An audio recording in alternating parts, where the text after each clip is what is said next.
Welcome to the Consistency Club, a monthly podcast dedicated to marketing your photography business from the creators of This Can't Be That Hard. Each month on the 15th, you'll hear an in-depth discussion about a marketing strategy that's working well in the industry right now.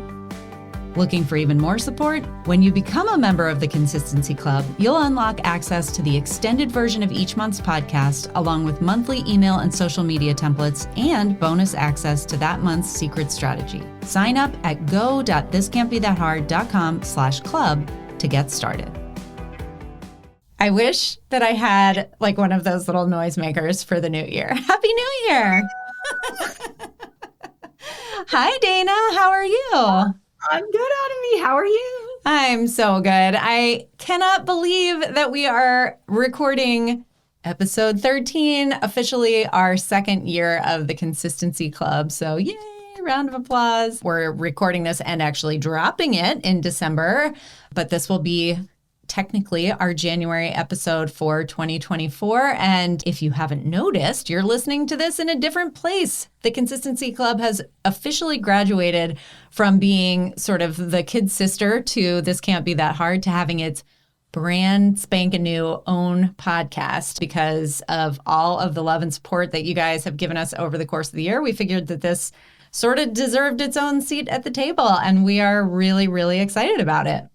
Yeah. So thank you to everybody who listened over the last year, to all of our members. And if you're new here, welcome. We are really excited to continue to serve photographers and really help you guys learn a bite-sized little marketing nugget every month and then help you take that knowledge and really up-level your marketing, streamline it, make it easier, and hopefully help you grow your revenue with those marketing know-how. Yeah. Well, it's a hard thing when you are really any kind of small business owner, but certainly as photographers, we are busy wearing kind of all the different hats. Yep. Marketing is one of those things that I think a lot of us see as a game of defense, right? If our calendar isn't full, we're running around trying to do marketing. And then as soon as it fills up, we're like, great, I don't have to do that anymore, which tends to perpetuate a cycle of some like feast and famine and create a lot of unnecessary stress. And our goal with the Consistency Club is consistency, and to make consistency really achievable for you, attainable for you, hopefully easy and maybe even fun for you. But maybe what we should do, Dana, since I imagine that we may have some new listeners around here, is do kind of a little bit of a background on who we are and why we have any reason to be talking about marketing for photographers, eh? Yeah, let's do it. Why don't you start?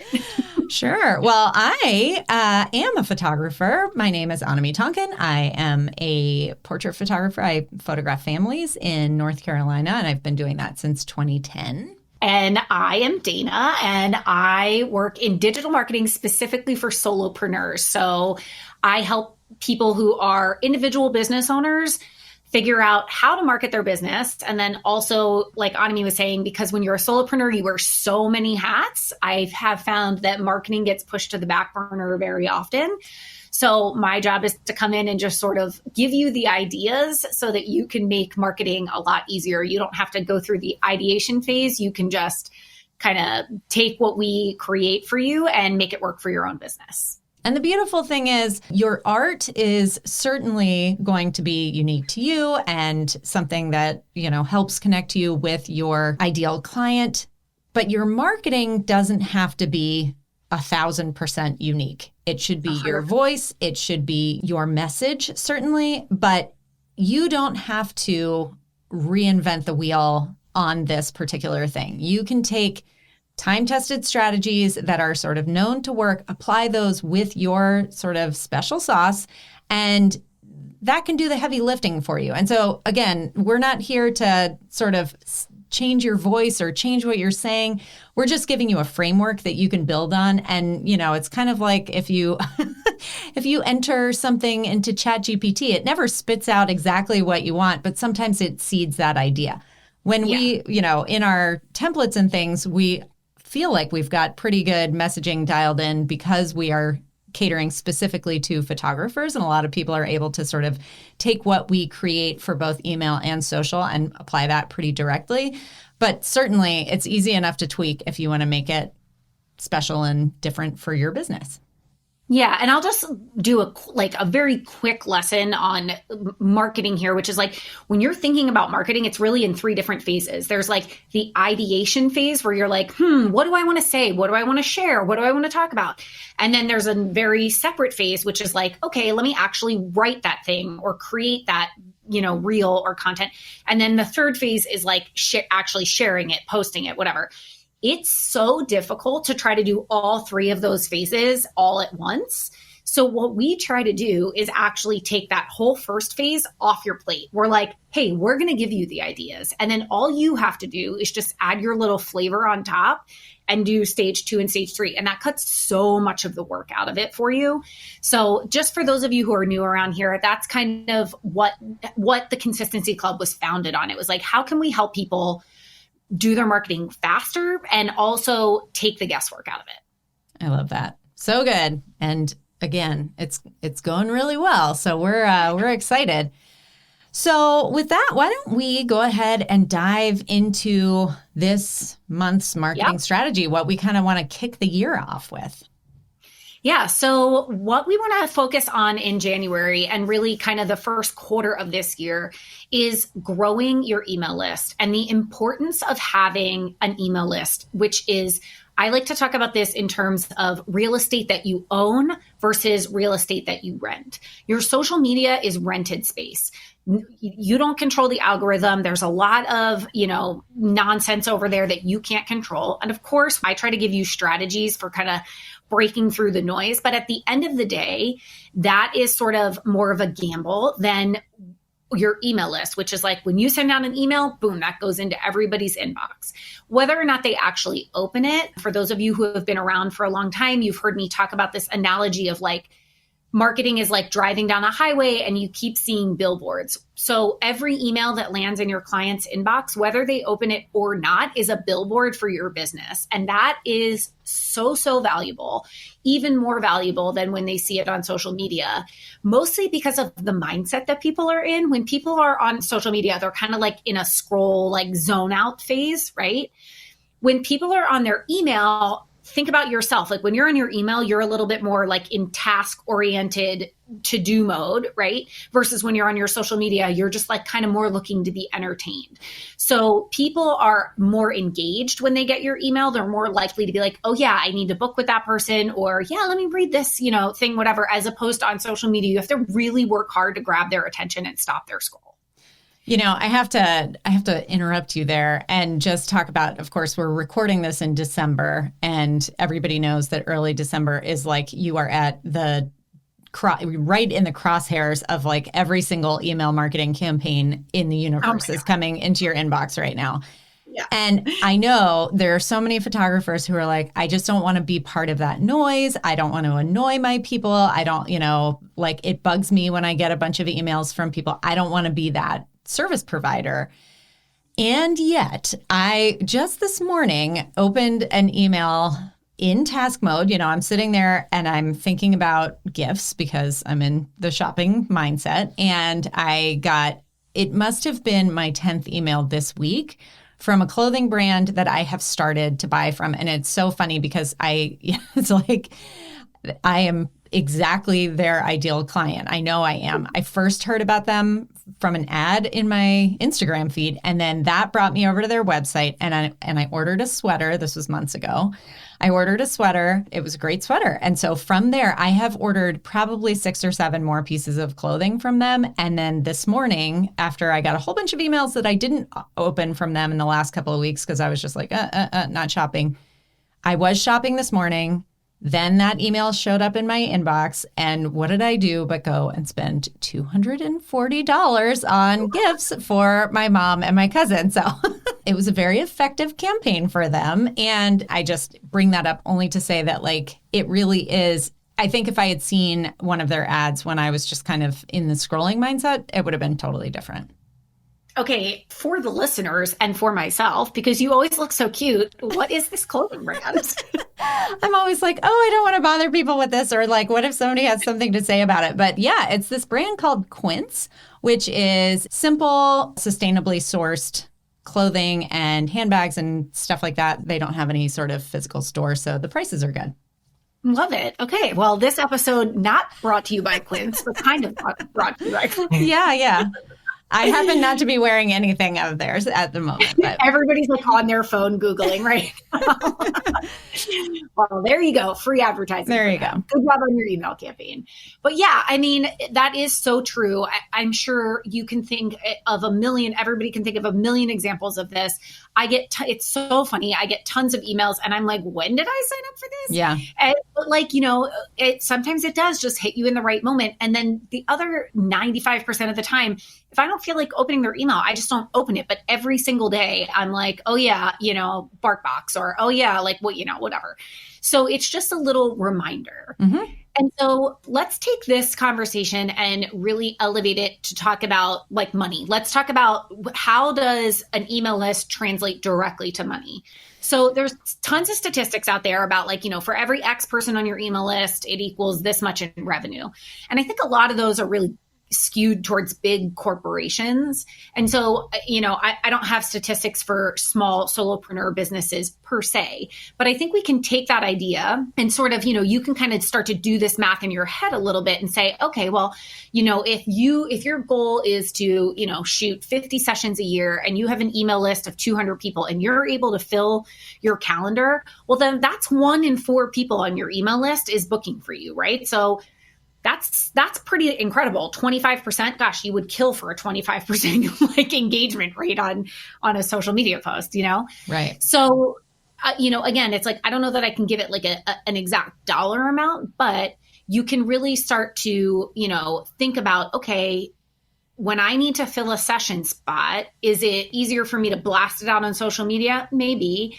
But do I get better results when I send it out via email through people who have said, yes, I want to be on your email list. I like what you do enough to give you my email. Yeah, I'm going to say your hit rate is going to be higher on your email list. Absolutely. So, and I have personally experienced this both ways as a photographer, where I have, let's say, a spot that opens up in either a session on a prime weekend day during the spring or fall, or if I did like a mini session series that I was inviting people to sign up for. If there were 1 or 2 open spots and I posted about those on social media and I sent them out to my email list, 99% of the time, it was the email blast rather that got the spots booked.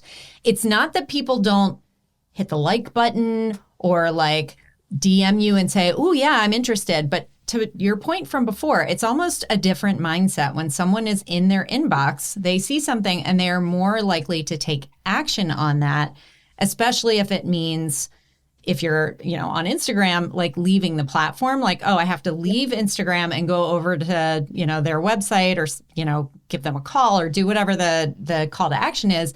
When you're in your inbox, it's a lighter lift. You're usually on your laptop or, doing something where you're able to like manage that. Yep, totally. I think the next step to this is like, okay, so if this month we're talking about how to grow our list, why it's so important to grow our list. Well, then once we have this email list, so whether or not you're brand new to email marketing and you don't even have a list yet, we're going to be helping you with those strategies. Or if you have a list and you're just trying to grow it, now that you have this list, how do you get people to actually open your emails? Right. So that's what we're going to dive into a little bit deeper in the strategy this month. So why don't you kind of just like give them a brief overview of that? Sure. So kind of a combo, as we always do in our templates. The email templates are going to be this month. I mean, again, most of us are sort of post the sales season, post the whatever. So I always look at the beginning of the year as a really prime time to nurture my relationships with people on my list. I don't want to say I'm repairing the damage, but there's a little bit of like, we're all post email onslaught. And so we want to make sure that we're really giving people something that feels valuable and enriching rather than like they're just being sold to. So that's what our email templates are going to be sort of focusing on. But I'm adding in a little strategy that I think will be super helpful and is kind of a fun one. when it comes to getting people in the habit of opening your emails. And that has to do with using the PS real estate really strategically. So, we all read emails, we open an email, and if they are visually formatted with like relatively short paragraphs or blocks of text, if they're interspersed with fun things to look at, whether those things are photos or, GIFs or whatever, and then broken potentially even further with headlines or bolded text or anything like that, it makes it a lot easier for people to skim and kind of get the important parts that you're trying to get across if they're not going to sit down and read the whole email. So that's its own topic unto itself. But when you think about all of that real estate, that big block of text at the top of an email is always going to feel more like a solid wall. And then there's your signature, and then there's the PS. And I have read studies to support this, but I, more importantly, have seen this over and over and over again in my own experience. When you put something in the PS, people read it. And if you make what you put in the PS something really fun and something that people can look forward to each month, then even if they're like, I'm not interested in hiring a photographer right now, but I want to see what she's doing this month, and they open your email, their eyes are going to at least sort of glance over what you're saying or the photos that you're posting or whatever in that email. And so you still have the opportunity to grab their attention for whatever your current offer or call to action might be, but you've got them in that email. Does that make sense? Yes, definitely. And I love that because that definitely works on me. I'm on this, I can think of a specific email list I'm on. And there's always a great PS, and I always immediately go to the PS when I don't necessarily want to read the whole email. Bonus points if that, ends up getting them to hit the reply button or, if there's some sort of thing that they're voting on or something like that, because ultimately those kinds of interactions are absolutely what builds that know, like, and trust factor with your potential clients. Yeah. And so if you're thinking like, oh man, what could that be? We're going to be talking about that for our members in the second half of the podcast.